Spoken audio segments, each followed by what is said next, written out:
Καλησπέρα σας. Σας ευχαριστούμε που είσαστε σήμερα μαζί μας. Ευχαριστούμε πάρα πολύ το Γαλλικό Ινστιτούτο. Είναι τιμή μας, είναι χαρά μας που είμαστε εδώ. Με το Γαλλικό Ινστιτούτο μας συνδέουν δεσμοί φιλίας και συνεργασίας. Υπάρχει μια παράδοση μεγάλη και χαιρόμαστε που συνεχίζεται αυτό. Ευχαριστούμε όσους είσαστε εδώ και για τη μεγάλη προσέλευσή σας και απόψε και αύριο. Τους διευθυντές και τους προϊσταμένους της εκπαίδευσης, τους σχολικούς συμβούλους και όλους τους εκπαιδευτικούς που μας στηρίζετε. Ευχαριστούμε πάρα πολύ και θα ακούσουμε τον Διευθυντή του Γαλλικού Ινστιτούτου, τον κύριο Μικαέλ Deschamps, να μας καλωσορίζει, τον οποίο ευχαριστούμε θερμά που μας καλοδέχεται εδώ και έχουμε τη χαρά να είμαστε εδώ για αυτή τη συνεργασία για την εκπαίδευση. Ευχαριστώ πολύ. Merci à tous et bienvenue ce soir à l'Institut français et dans cet auditorium Théo Angelopoulos. J'espère que vous avez apprécié ce très beau film de Jean-Paul Le Chanois qui est magnifique et qui nous donne, je trouve, une leçon de vie. Je prends la parole simplement pour vous souhaiter la bienvenue et vous annoncer notre cycle qui a déjà été annoncé lors de notre conférence de presse de mardi dernier, bien sûr. Notre cycle qui s'intitule « Gérer les différences à l'école ». Nous avions d'ores et déjà, dans les années récentes, des tables rondes sur l'éducation, mais nous souhaitons, parce que ça fait partie d'une des missions fondamentales de l'Institut français, nous souhaitons développer ces rencontres, ces tables rondes, ces conférences autour d'un cycle donc, qui s'intitule « Gérer les différences à l'école », qui est piloté par Philippe Mogintal, l'attaché de coopération éducative. Cycle qui a pour objet et pour but de vous proposer un certain nombre de rencontres, de dialogues autour de l'éducation et de la pédagogie pour les professionnels du secteur, et qui évidemment est ouvert à tous pour venir dialoguer, pour venir apprendre des choses, pour venir, je dirais, partager des expériences. On n'est pas là, comme dans toutes les manifestations de l'Institut, pour donner des leçons ou essayer de développer, je dirais, une philosophie française, mais c'est simplement parce que les problèmes sont les mêmes partout. Et donc, ce qu'on souhaite, c'est proposer des solutions, proposer des espaces de dialogue et d'échange. Et je remercie à cette occasion, puisque ce cycle est organisé en collaboration avec la périphérie d'Attique, avec le ministère de l'Éducation, l'Institut des politiques éducatives et l'association Célestin Freinet, dont je salue la présidente, Madame Lalou. Je souhaite remercier également évidemment nos intervenants, Monsieur Francôme de l'Université de Picardie et Monsieur Morin de l'Université de Lorraine, qui sont venus exprès de France pour vous faire partager leur expérience et vous apporter toute leur expérience et leur pratique. Alors, dans le film de Jean-Paul Le Chanois, on a vu tout à l'heure, il y avait un passage très beau, vous vous en rappelez, où l'instituteur à qui on disait on ne peut pas faire boire un âne qui n'a pas soif, et l'instituteur disait on est là pour donner soif, pour faire en sorte que l'élève ait soif. C'est un peu, j'ai retenu cette phrase et ce moment de ce beau film, parce que ce qu'on fait à l'Institut français, c'est donner soif, c'est donner envie, donner du désir d'apprendre, de découvrir, de se cultiver, et je trouve qu'à cette occasion, c'est vraiment symptomatique de ce qu'on essaye de faire. Mais j'ai appris aussi, et ça plus récemment en discutant avec nos intervenants, qu'un des principes de la philosophie et de la pédagogie de Célestin Freinet, c'était de ne pas trop parler et de laisser la parole, de laisser émerger et sourdre la parole des autres. Donc je me garderai de parler trop longtemps et je laisse tout de suite la parole à nos intervenants qui, évidemment, en savent beaucoup plus que moi sur le sujet, et je vous souhaite à tous une excellente soirée. Merci beaucoup.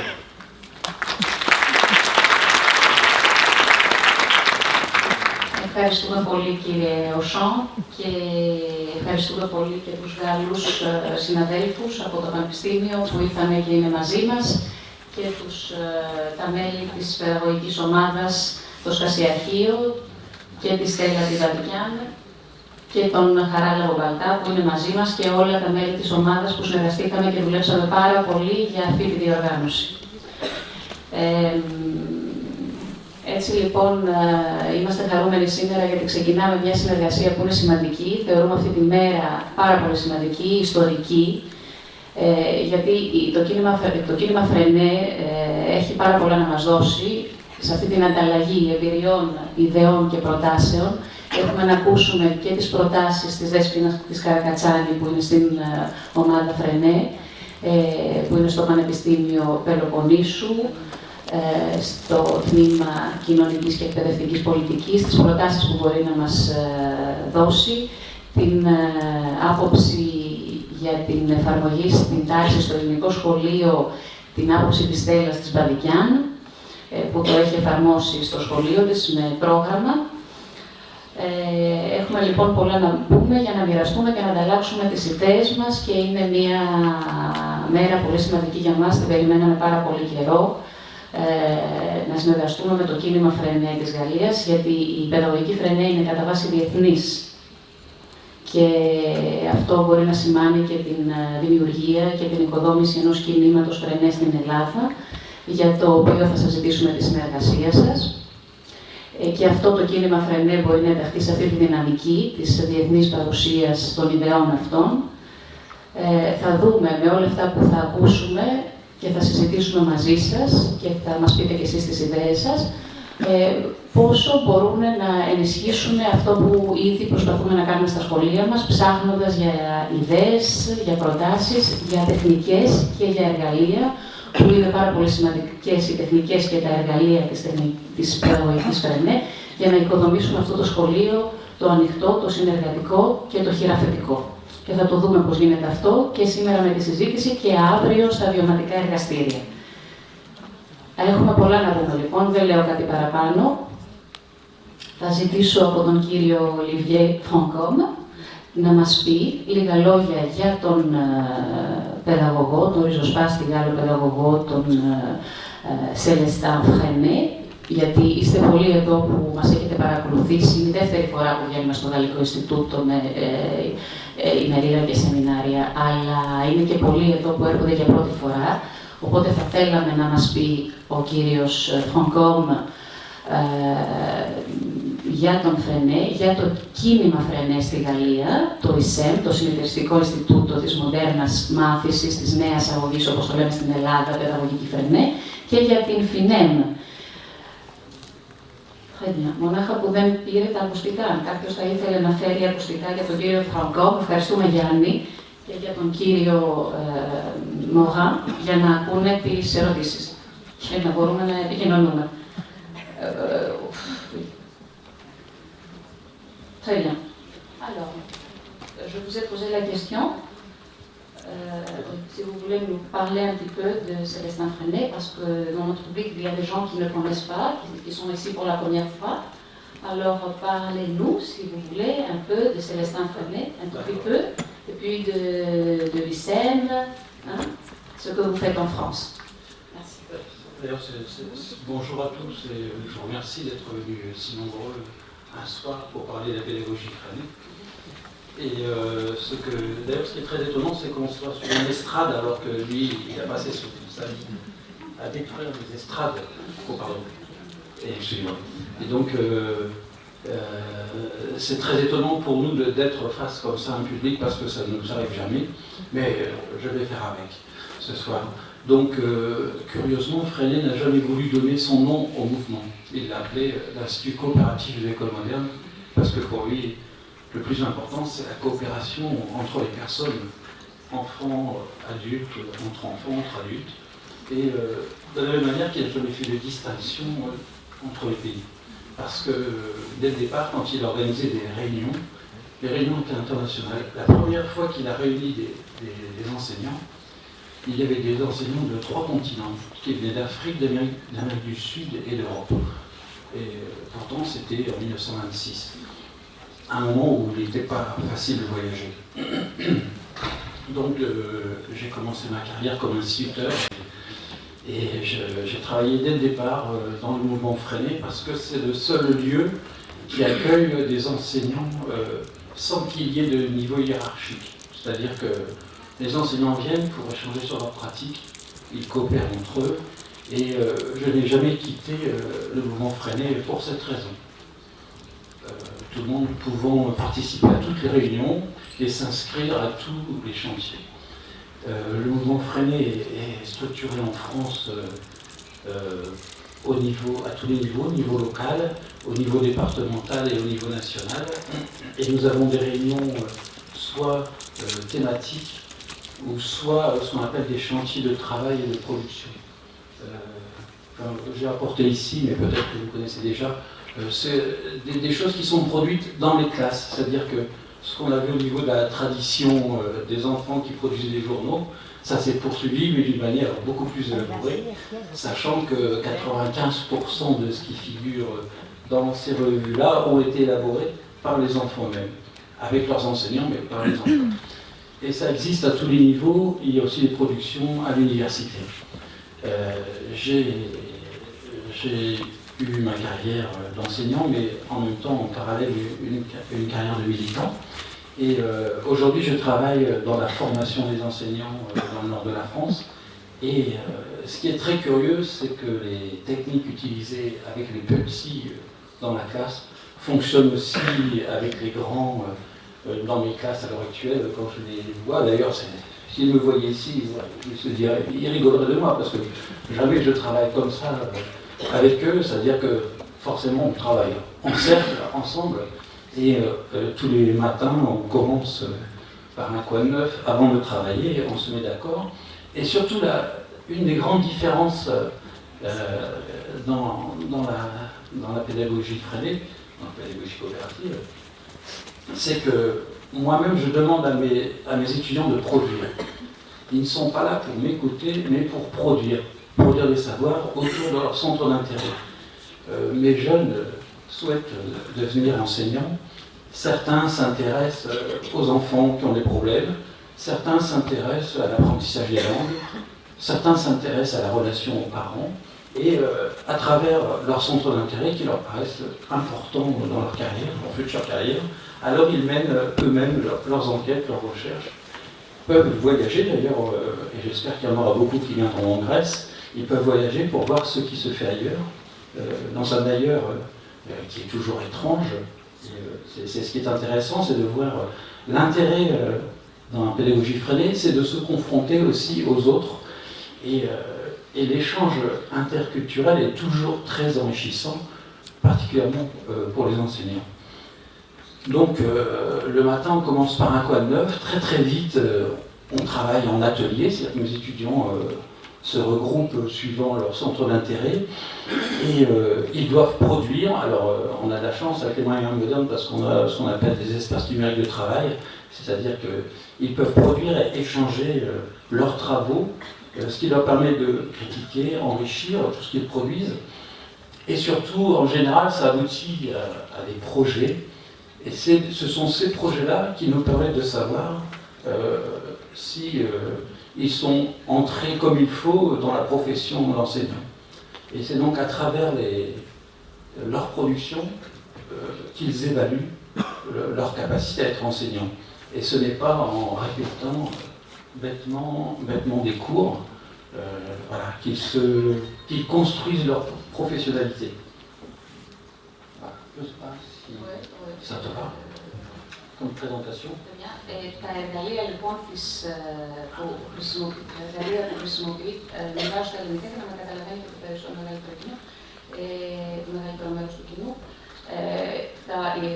Τα εργαλεία που χρησιμοποιεί, τα υλικά που χρησιμοποιεί το ISEM, quels sont les outils que ISEM utilise pour les revues et tout ça, et quelles sont les actions de ISEM. Oui. Et puis, en ce qui concerne de la FIMEM, qu'est-ce que vous voulez nous faire savoir? Voilà. Alors, en France, on va dire qu'il y a entre 5 et 10% des enseignants qui pratiquent la pédagogie Freinet. C'est un pourcentage parce que tous ne sont pas adhérents, et et tous n'ont pas, comment je veux dire, oui, tous ne participent pas à toutes les réunions qui sont relativement importantes et nombreuses. Et donc le mouvement national français est structuré autour des centres d'intérêt de chacun.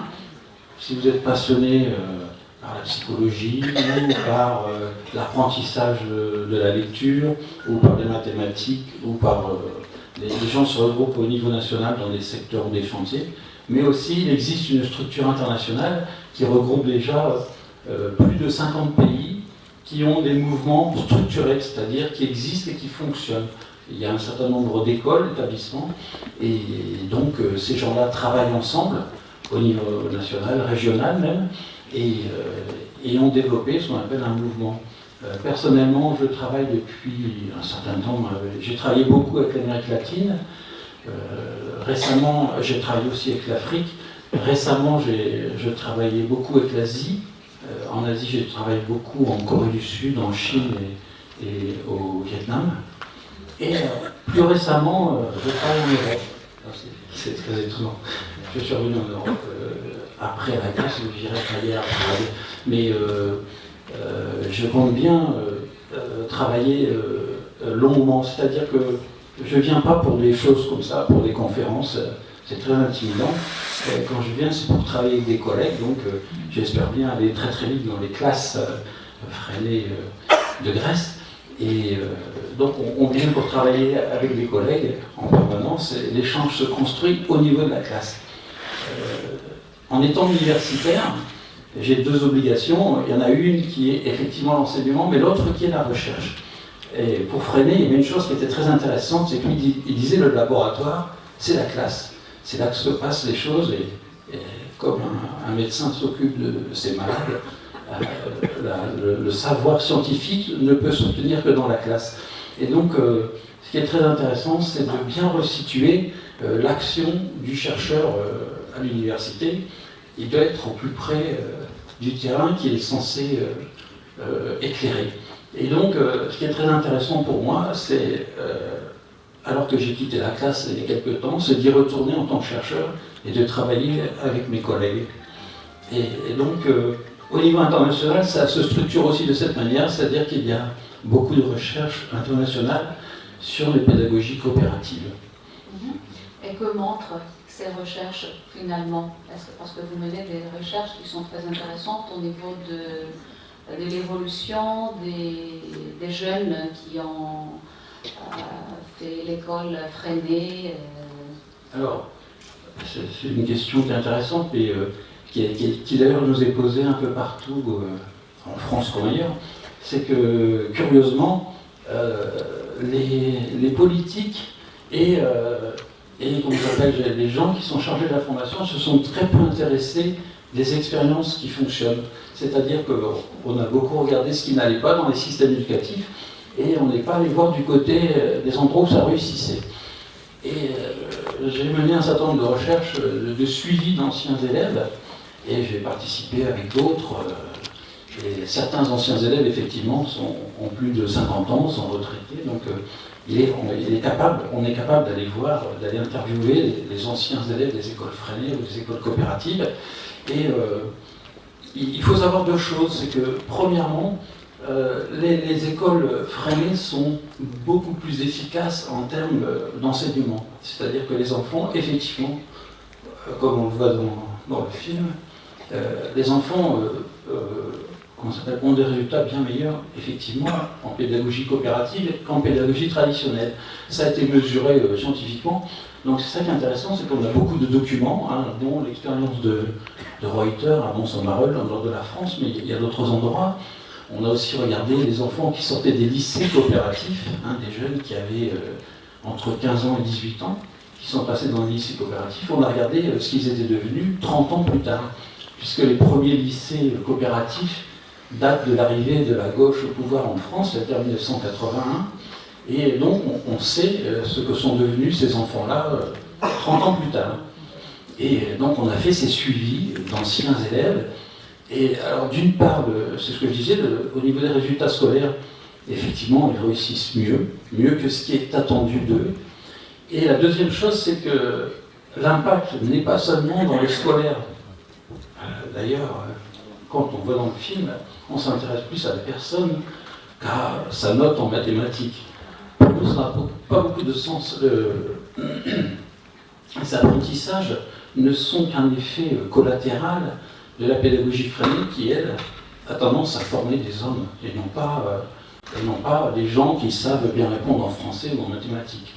D'ailleurs, sur un lieu de travail, on ne vous demande jamais vos notes en français ou vos notes en histoire-géographie, on ne vous demande pas ça, ça n'intéresse pas. Ce qui intéresse les patrons, c'est plutôt la créativité, la capacité à travailler en équipe, il y a beaucoup de choses comme ça. Et donc, toutes les études, en France en particulier, ont montré que les gens issus de la pédagogie Freinet ont développé par exemple des stratégies très autodidactes pour se débrouiller dans la vie. Un exemple qui était très très intéressant, c'était au moment où on a voulu suivre les lycées coopératifs, la personne qui était en charge de la recherche se disait oh ben si j'arrive à trouver 100 anciens élèves, je serai content. Et au bout du 5e élève, en fait, elle a réussi à les retrouver tous. Donc ce sont des milliers, parce que en fait, ils étaient tous restés en relation. Ils ont fait partie des premiers réseaux, Internet, Facebook, les premiers inscrits ont été ces élèves-là, et ils sont toujours restés connectés entre eux, et donc du coup, en trouvant un, on a réussi à trouver tous les autres, parce qu'ils étaient restés en relation tous, et que de toute manière, au bout de quelques questions, on arrivait à retrouver ceux qui avaient été perdus. Premièrement. Et ensuite, entre eux, ils avaient continué à s'entraider, donc à développer des stratégies, comme on peut voir dans la classe Freinet, c'est-à-dire les stratégies d'entraide, de coopération. Et donc, du coup, ce n'était pas très difficile de retrouver la totalité des anciens élèves des lycées coopératifs. Voilà, par exemple. Merci beaucoup. Et je crois que je pourrais poser la question à M. Denis Morin. Denis, vous avez une expérience très longue dans le primaire comme instituteur, mais aussi à l'université, et vous pratiquez la pédagogie Freinet depuis très longtemps. Alors, on aimerait bien vous demander comment l'enfant apprend finalement avec la pédagogie Freinet. Comment on apprend? Alors je crois que bonjour et puis merci aux organisateurs de nous avoir invités. Merci aussi à toutes les personnes qui ont la patience d'attendre et d'écouter, de nous écouter. Alors Freinet disait toujours parle le moins possible. Donc je crois que nous n'allons pas non plus parler trop longtemps. Je crois que demain il y a des séances de formation pour ceux qui vont y participer. La deuxième chose que j'ai envie de dire, parle le moins, parle peu, mais aussi essaye aussi de comprendre un petit peu ce qui se passe dans ces classes. Alors, à la question de Sophia, je serais bien incapable, en quelques minutes, de vous raconter ma vie, mon œuvre, et peut-être aussi toutes les observations que j'ai pu faire dans ma classe, dans ma carrière, que ce soit en primaire, en secondaire, et aussi à l'université. Un des grands pionniers de l'école moderne, Henri disait « ne rien dire que nous n'ayons fait ». C'est-à-dire que dans le mouvement Freinet, je veux dire, on s'interdit peut-être de théoriser ou de conceptualiser un peu trop, et on essaie davantage de raconter et de témoigner. Et je crois que c'est en témoignant qu'on arrive aussi à mieux comprendre et puis à mieux analyser ce qui se passe dans nos classes.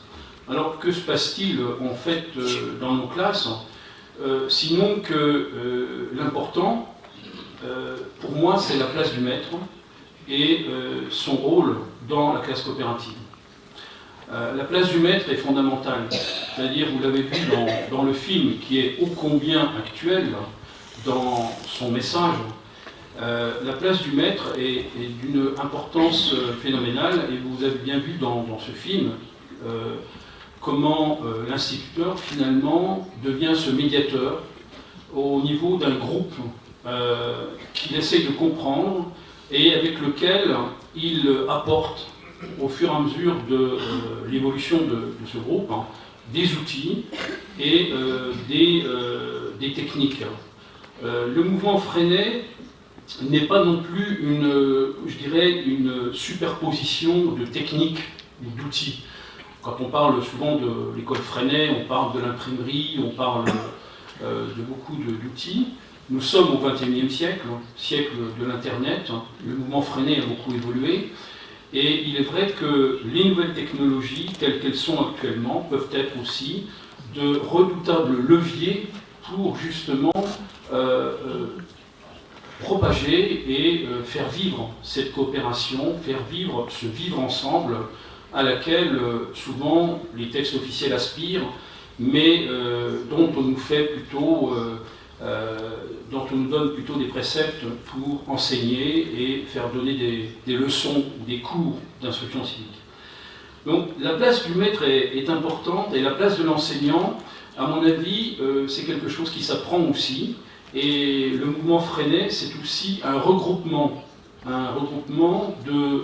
d'enseignants.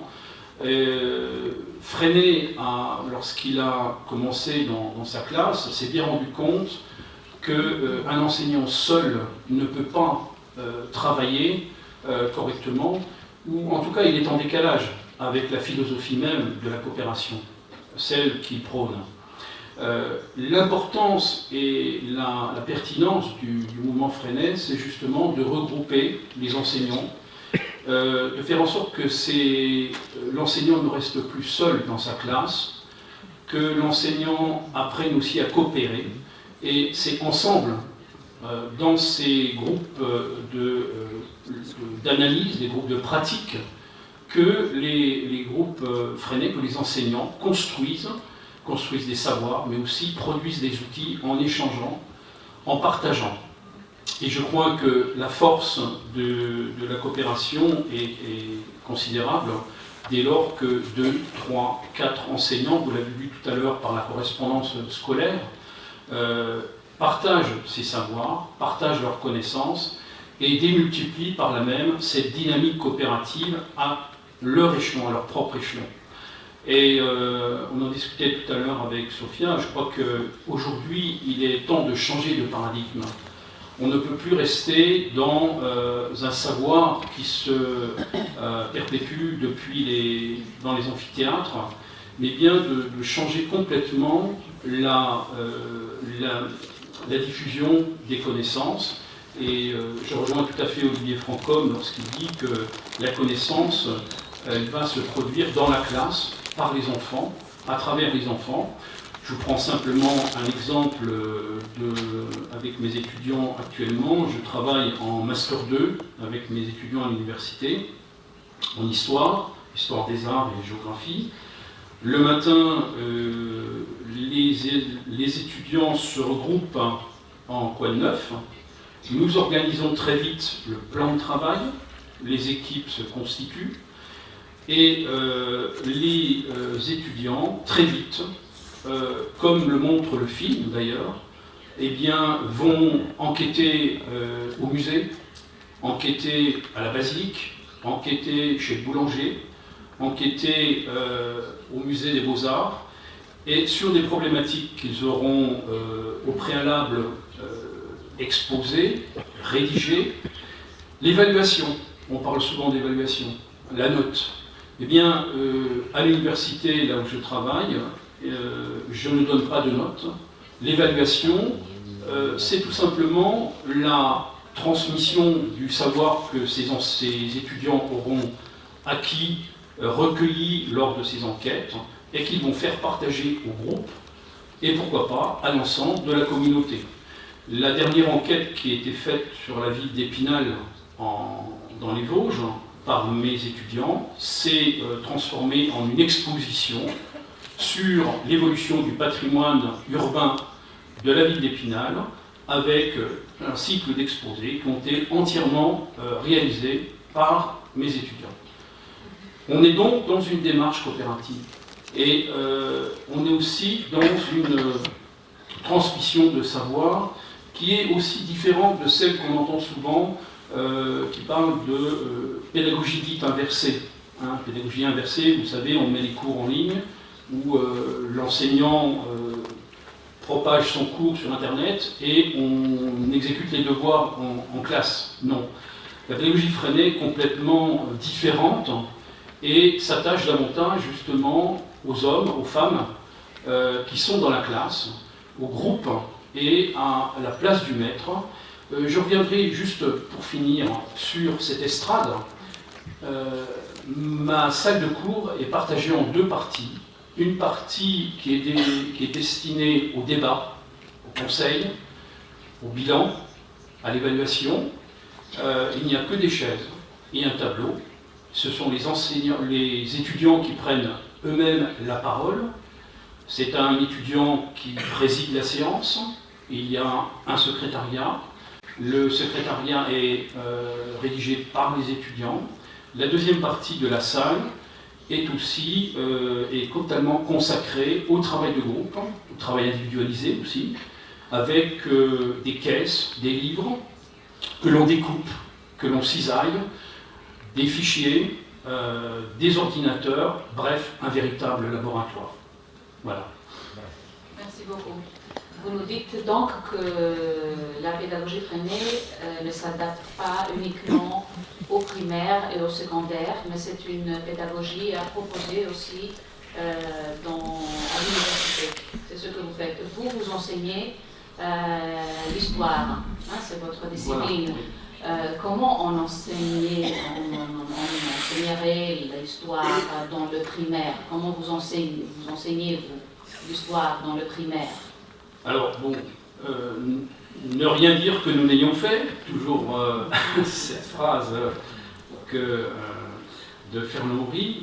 Je vais peut-être vous donner un exemple. Vous savez que, bon, l'enseignement primaire se doit de répondre à un programme. Je pense que vous êtes tous angoissés par le programme, les corrections de copies qui égayent les week-ends pour la plupart d'entre vous. Eh bien, au contraire, par exemple, en histoire, les enfants avaient proposé une série de thèmes sur le Moyen-Âge, je me souviens bien, et la classe avait discuté et avait décidé de se partager un peu les thèmes. Des enfants ont choisi de travailler sur le château fort, un groupe devait travailler sur l'église, la cathédrale de la basilique d'Épinal, pardon, et puis un autre groupe voulait travailler sur l'armement, la guerre, etc. Donc les enfants se sont réunis, se sont partagés les tâches. Le rôle du maître dans ce cas-là, c'est d'organiser les enfants, leur donner un téléphone. C'est eux qui téléphonent au conservateur du musée, qui le font venir, ou qui arrangent le rendez-vous. C'est aussi de programmer les sorties, mais de préparer les sorties. Donc de préparer l'appareil photo, la vidéo, de préparer les carnets, etc. Et de partir finalement, comme les enfants dont vous avez vu que vous avez vu dans le film Le Chamois, partir finalement à la rencontre de ce patrimoine. Et moi je reste toujours persuadé que actuellement, vous savez qu'il y a des grands débats sur la laïcité, sur la République, en France en tout cas. Quoi de plus important pour un futur citoyen de s'approprier lui-même son patrimoine, de s'approprier le château fort, la basilique. On ne fait pas de prosélytisme, on rentre dans ces édifices qui ont été construits au Moyen-Âge et qui témoignent d'une période de l'histoire. Les enfants enquêtent, interviewent, et lorsque l'enseignant ne sait plus, eh bien, pourquoi ne pas faire rentrer dans la classe le conservateur des monuments historiques? Pourquoi ne pas faire rentrer dans la classe le peintre, le conservateur, l'archiviste, pour justement proposer aux enfants un vrai travail d'investigation avec un interlocuteur. Bon, voilà un petit peu un exemple en termes d'histoire. Ευχαριστώ πάρα πολύ τον κύριο Μόχα. Πάρα πολύ ενδιαφέροντα αυτά. Συζητήσαμε πάρα πολύ και για το πώς πηγαίνουν τα παιδιά στο μουσείο. Vous allez au musée, comment vous faites pour vos sorties? Vous organisez plusieurs sorties, vous insistez sur les sorties scolaires. Et pour aller, pour faire une visite au musée, comment vous faites? Alors, avec les étudiants, j'ai envie de dire, ils se débrouillent. Alors, j'ai envie de dire, les étudiants se débrouillent, s'organisent.